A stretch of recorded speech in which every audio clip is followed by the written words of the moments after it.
Les gens travaillent, des rues animées, un va-et-vient, des voitures qui circulent dans toutes les directions, des restaurants encombrés, des gens sur la plage.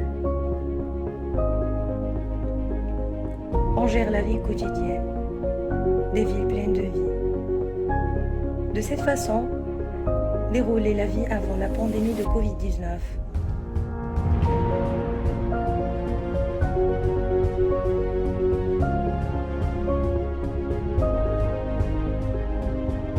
En Tunisie, comme dans tout le monde entier, des rues vides, désertées, tout est fermé, les restaurants, les boutiques, les administrations.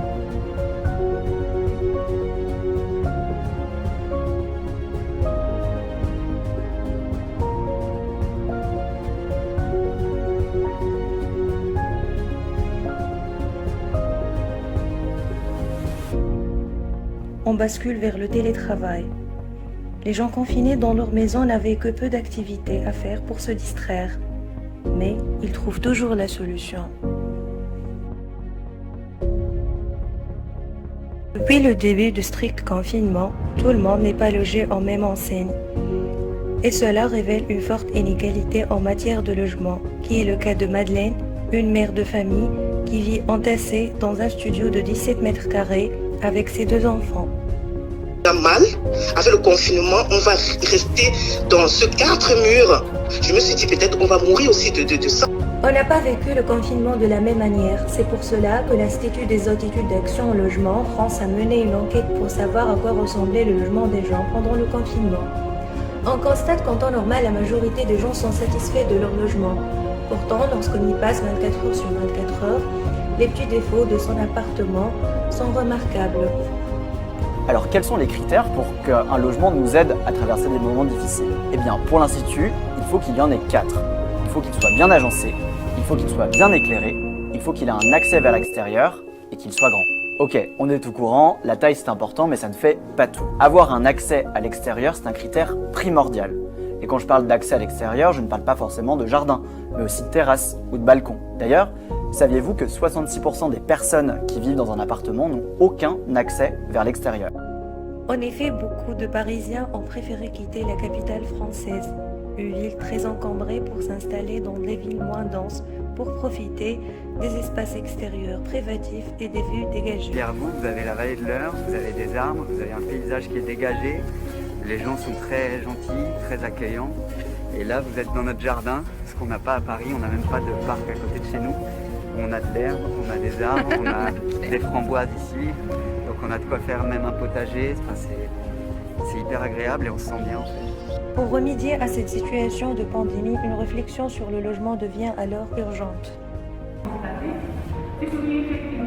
D'abord, tout ce qui est relation intérieure et extérieure, c'est des capacités.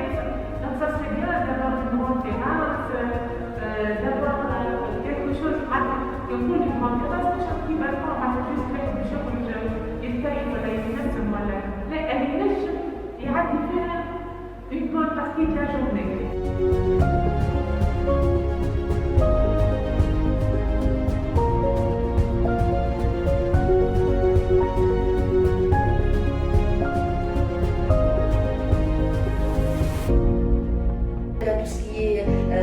aération, luminosité, c'est une exigence et je pense que quelles que soient les différentes catégories de la société sont très sensibles par rapport à l'importance de faire d'aérer les maisons, de faire entrer le maximum de lumière, etc. pour combattre justement le virus. La maison, du coup, c'est sûr, ça va représenter un abri, un espace de sécurité, mais pas que ça. Ça devient un espace davantage de convivialité, de rencontre. Donc, à mon avis, il faut repenser, mettre en valeur les espaces de convivialité et de rencontre pour favoriser les liens sociaux entre les membres de la famille. D'accord? Donc, par exemple, un lycée est dans notre culture, chez certaines personnes, le salon, souvent, c'est un espace qui est censé représenter l'identité de la famille,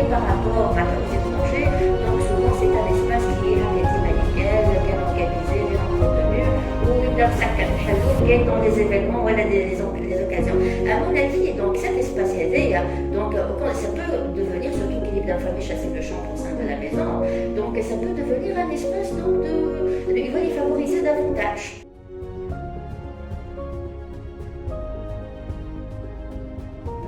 En fait, c'est vrai que la pandémie du Covid a créé une grande perturbation dans la vie de toute famille tunisienne.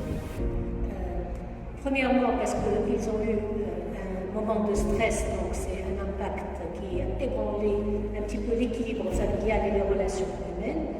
Et cette relation humaine, elle s'est parfois dégradée aussi suite à la mauvaise gestion de l'espace. En fait, parce que l'espace n'a pas été réfléchi en fonction de ces événements. Mais d'un autre côté, on ne peut pas prévoir la conception d'un logement individuel pour un éventuel événement qui risque de ne pas arriver. Donc on est dans ce dilemme. C'est pas possible de commencer à imaginer peut-être que je deviendrai handicapé, je vais prévoir ceci et cela. Peut-être que je vais avoir, vous voyez un peu. Donc là, on a un problème d'architecte qui peut anticiper, mais il y a des limites.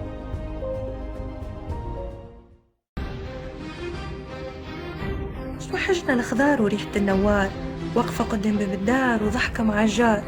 قداش الحياة حسرتنا مرضتنا، نضوء الشمس حرمتنا. اليوم عرفنا لديارنا اللي نرجعوا لهم باش نجددوا فيهم رواحنا، ولا وقفص مسكر علينا.